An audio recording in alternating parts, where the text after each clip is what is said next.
नमस्कार दोस्तों, स्वागत है आपका आपके अपने यूट्यूब चैनल हिंदी श्री पे।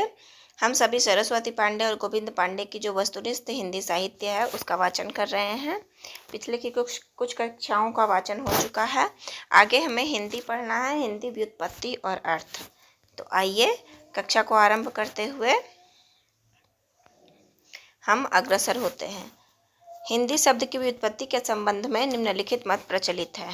पहला है, परंपरावादी संस्कृत पंडितों के अनुसार हिंदी जो है हिन यानी नष्ट करना और टू यानी दुष्ट, अर्थात हिंदू का अर्थ है दुष्टों का विनाश करने वाला, करें, हिनिस्त दुष्टान। दूसरा है, शब्द कल्पद्रुम के अनुसार हिंदू शब्द हीन दुष प्लस डू से बना है, जिसका अर्थ है हीनों को दूषित करने वाला, हीन दूषयति। नोट, ये दोनों मत कल्पना प्रसूत है। अगला है, डॉक्टर भोलानाथ तिवारी के अनुसार हिंदी शब्द का प्राचीनतम प्रयोग 7वीं सदी के अंतिम चरण के ग्रंथ निशीथ चूर्णी में प्रथम बार मिला है। निशीथ चूर्णी में प्रथम बार मिला है। किसका? हिंदी शब्द का प्राचीनतम प्रयोग। हिंदू शब्द फारसी है, जो संस्कृत शब्द सिंधु का फारसी रूपांतरण है। सिंधु शब्द का प्रथम प्रयोग जो सिंधु शब्द का प्रथम प्रयोग है वो ऋग्वेद के सामान्य रूप से नदी यानी सप्त सिंधवः नदी विशेष तथा नदी के आसपास के प्रदेश के लिए हुआ है। अगला है, 500 ईसा पूर्व के आसपास दारा प्रथम के काल में सिंधु नदी का स्थानीय प्रदेश ईरानी लोगों के हाथों में था। संस्कृत के सिंधु का ईरानी में हिंदू हो गया। देखिए, सिंधु से जो है ईरान में बदलकर संस्कृत में सिंधु कहा जाता था और वही ईरान में आकर हिंदू हो गया, जो सिंधु नदी के आसपास के प्रदेश के अर्थ में प्रयुक्त हुआ है। अगला है, कालांतर के में आर्थिक विकास के साथ हिंदू का अर्थ भारत हो गया। इसमें ई पर बलाघात के कारण अत्यंत ऊ का लोप हो गया, इसलिए हिंदू से हिंद हो गया। हिंद शब्द में विशेषणार्थक प्रत्यय इक जोड़ने से हिंदिक शब्द बना, जिसका अर्थ है हिंद का कालांतर में क लुप्त हो जाने से हिंदी शब्द बना। अगला है, हिंदी व्याकरण की दृष्टि से विशेषण है, जिसका मूल अर्थ सिंधु और संज्ञा के नाम पर सिंधु है अर्थात अवे लिखा हुआ है, हिंदू हिंद, और इस तरह हिंदिक बना और इस तरह हिंदी बना। पहले क्या था? हिंदू था, तो बालाघात से ऊ का लोप हो गया और हिंद रह गया। फिर क प्रत्यय जोड़ने से नहीं, इक प्रत्यय जोड़ने से हिंदिक हो गया और फिर ये हिंदी में प्रचलित हो गया। ग्रीक लोगों ने सिंधु नदी को इंदोस, यहाँ के निवासियों को इंदोई तथा प्रदेश को इंडेके अथवा इंडिका नाम से संबोधित किया है। इंडिका शब्द अंग्रेजी आदि में इंडिया हो गया। अगला कथन है, अगला पॉइंट है, किसी भी प्राचीन भारतीय आर्य भाषा में हिंदी का प्रयोग नहीं मिलता है। केवल कालकाचार्य द्वारा लिखित जैन महाराष्ट्री में हिंदू ग शब्द मिलता है। जैन आचार्य ने क्या लिखा? हिंदू ग। जैसे सूरिमा भनियम रामानो जैन हिंदूग देशम बच्चामो। भाषा के अर्थ में हिंदी शब्द का प्रयोग व विकास। भाषा के अर्थ में हिंदी का प्रयोग फारस और अरब से होता है। हिंदी का प्रयोग क्या होता है? फारस और अरब से होता है। ईरान के बादशाह नौशेरवा जो 531 से 579 तक ईस्वी तक विद्यमान थे, ने अपने दरबारी हकीम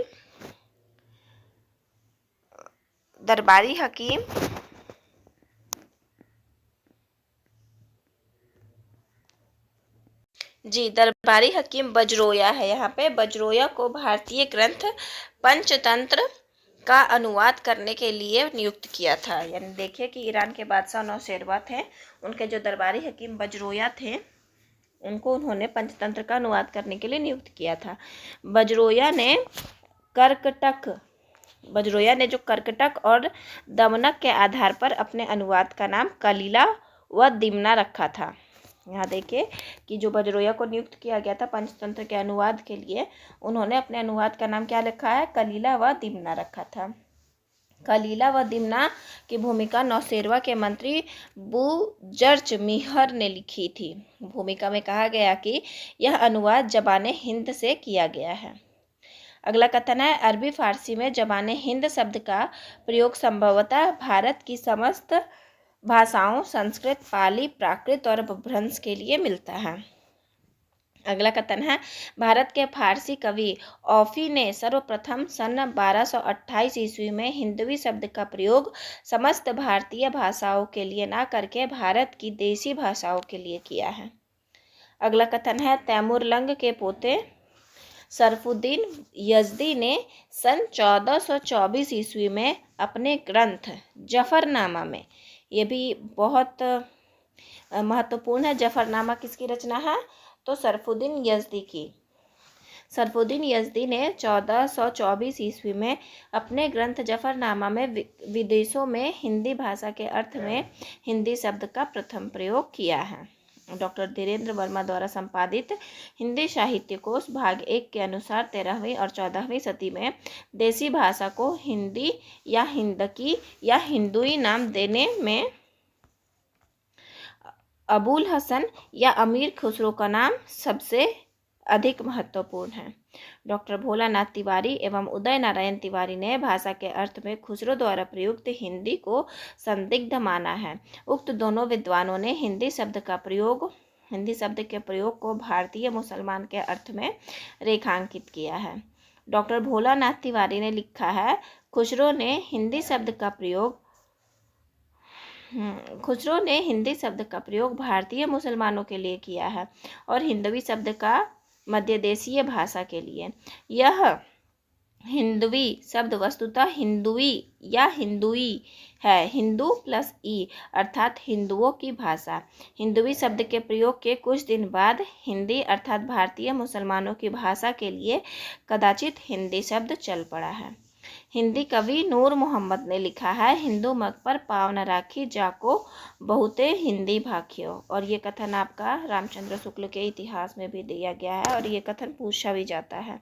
हिंदू मग पर पाँव न राखियो किसकी पंक्ति है तो नूर मोहम्मद की है। 18वीं सदी तक हिंदी मुसलमानों की भाषा न रहकर हिंदुओं की भाषा की ओर झुक रहा था। 19वीं सदी मध्य के पूर्व तक हिंदी का प्रयोग उर्दू या रेख्ता के समानार्थी रूप में चल रहा था। उर्दू मूलतः तुर्की शब्द है जिसका अर्थ है शाही शिविर या खेम। उर्दू क्या है मूलतः तुर्की शब्द है जिसका अर्थ क्या है शाही शिविर या खेम।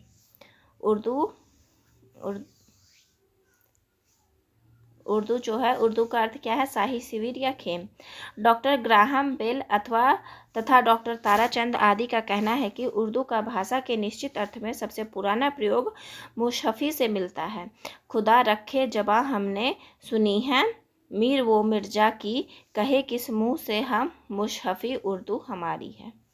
अगला है प्रोफेसर आज़ाद ने आबे हयात में ब्रज भाषा से उर्दू का जन्म माना है। आज़ाद ने क्या किया है आबे हयात में ब्रज भाषा से उर्दू का जन्म माना है, यानी उनकी रचना है प्रोफेसर आज़ाद की रचना है आबे हयात।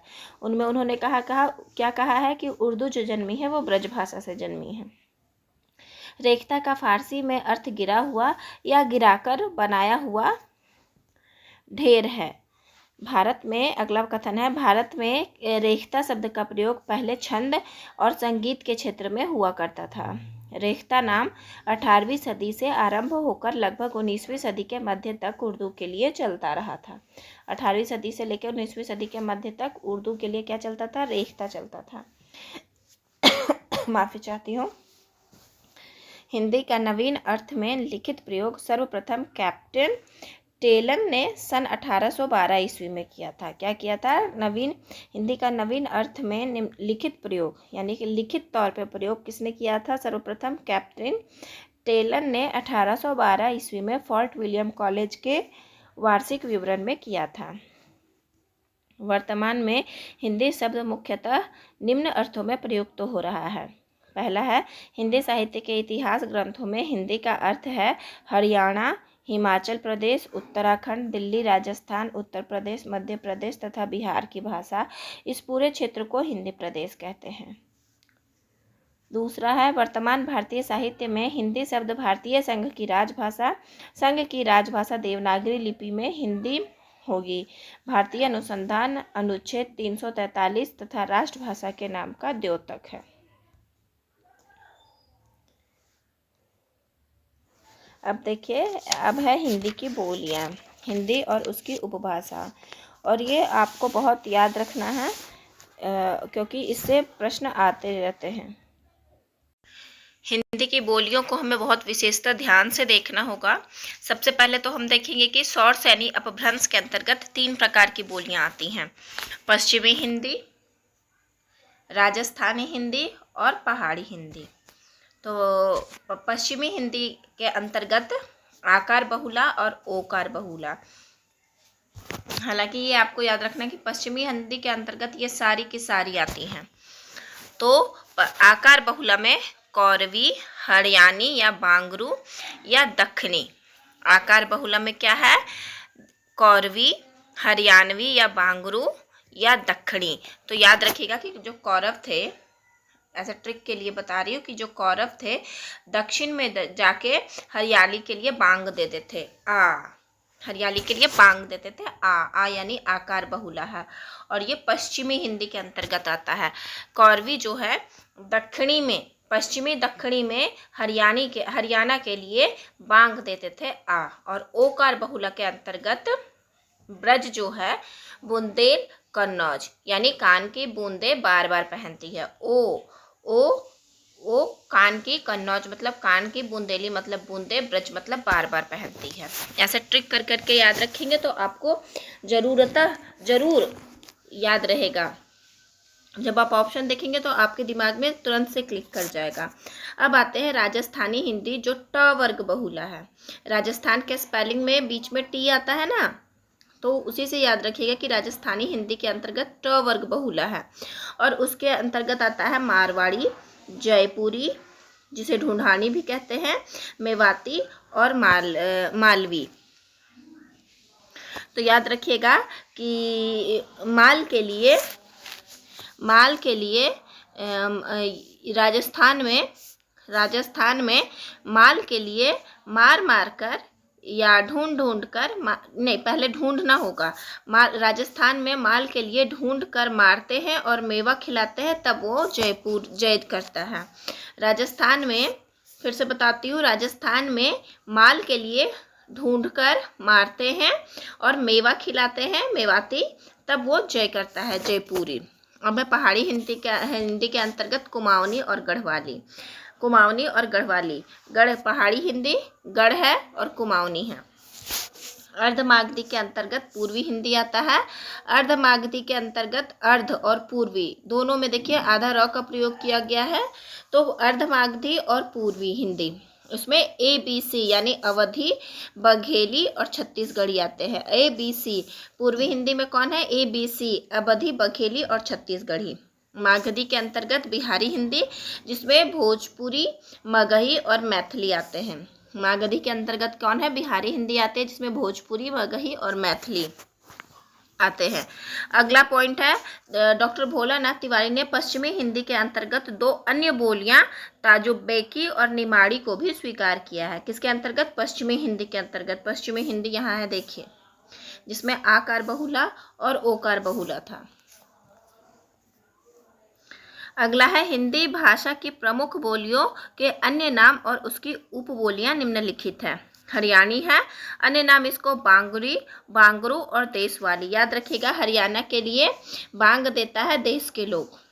और उपबोलियां इसकी है जाटू और चमरवा। जाटू और चमरवा, याद रखिएगा कि जाट और चमरवा जो हैं वो बांग देते हैं हरियाली के लिए, वो देशवाली हैं। देश के, एक बार फिर से करती हूँ कि देश के जाटू और चमरवा जो है वो हरियाणा के लिए बांग देते हैं। ब्रज भाषा, जिसको अंतर्वेदी भी कहा जाता है, इसके अंतर्गत आता है भुक्सा, जादोवाटी और डांगी, जादोवाटी और भुक्सा। ब्रज में जो ब्रज यानी कि ब्रज को अन्य भाषा के नाम से जाना जाता है अंतर्वेदी, और उसकी उपबोलियां हैं भुक्सा, जादोवाटी और डांगी। ड ज भ ड ज भ डांगी ज दोवाटी और भुक्सा। बुंदेली बुंदेलखंडी के अंतर्गत इसके एक अन्य नाम है और इसके अंतर्गत है पावरी, बनाफरी, लोधांती और निभट्ठा। याद रखिएगा कि बुंदेलों के हर बोल में हमने सुनी कहानी थी, उसी को ध्यान में रखना है कि बुंदेल जो होते हैं उनमें पावर होता है कि वो लोधा को बना के निभट्ठा कर दे, कि वो लोधांत को बना करके यानी कि बनाफरी बना करके निभट्ठा कर दे। अगला है अवधि। अवधि को कौशली या बैसवाड़ी भी कहा जाता है। इसकी उपबोलियां हैं जोलहा, गहोरा और जूड़र। कौरवी जो है वो खड़ी बोली अन्य नाम है। छत्तीसगढ़ी को खलटाही या लरिया बोलते हैं। बघेली को रिवाई भी बोलते हैं। जो निबट्टा इसकी उपबोलियां हैं टिंगल को भाट भाषा और पिंगल को नाग भाषा। डिंगल को भाट भाषा और पिंगल को नाग भाषा भी कहा जाता है। हिंदी की प्रमुख बोलियों के नामकरण कर्ता निम्नांकित हैं। कौरवी नामकरण करता है उनके राहुल सांस्कृत्यायन। याद रखिएगा कि राहुल सांस्कृत्यायन कौरव के तरफ थे। ब्रजबुली ईश्वर चंद्र। ब्रज के साथ साथ हम लोग ईश्वर को याद रखते हैं कि ब्रज में जाके ईश्वर का दर्शन करेंगे। राजस्थान का ग्रियर्सन। राजस्थान में गिर कर राज करना है। डिंगल बांकीदास। डिंगल में बांग देता है बांकीदास। बिहारी ग्रियर्सन। यहाँ ग्रियर्सन दो लोगों का है तो याद रखिएगा कि गिर कर बिहार में राज करना है, यानी बिहारी और राजस्थानी। भोजपुरी रेमंड। मैथिली कोलब्रुक। हिंदी की प्रमुख बोलियों का क्षेत्र अग्रांकित है। ओकर बहुला जिसमें ब्रजभाषा कहाँ बोली जाती है ये भी आपके बहुत महत्वपूर्ण है। मथुरा, आगरा, अलीगढ़, बरेली, बदायूं, एटा, मैनपुरी, गुड़गांव, भरतपुर और करौली। ये चीज़ें आपको बार बार पढ़नी पड़ेगी, तब आपके जहन में कहीं जाकर समाहित होगा। फिर से देखिए, ब्रजभाषा मथुरा, आगरा, अलीगढ़, बरेली, बदायूं, एटा, मैनपुरी, गुड़गांव, भरतपुर, करौली। बुंदेली कहाँ बोली जाती है? उत्तर प्रदेश में झांसी, उरई, जालौन, हमीरपुर। मध्य प्रदेश में सागर, ओरछा, दतिया और होशंगाबाद में। कन्नौजी, इटावा, फर्रुखाबाद, हरदोई, पीलीभीत, शाहजहांपुर, कानपुर। मारवाड़ी जोधपुर, अजमेर, किशनगढ़ और जैसलमेर।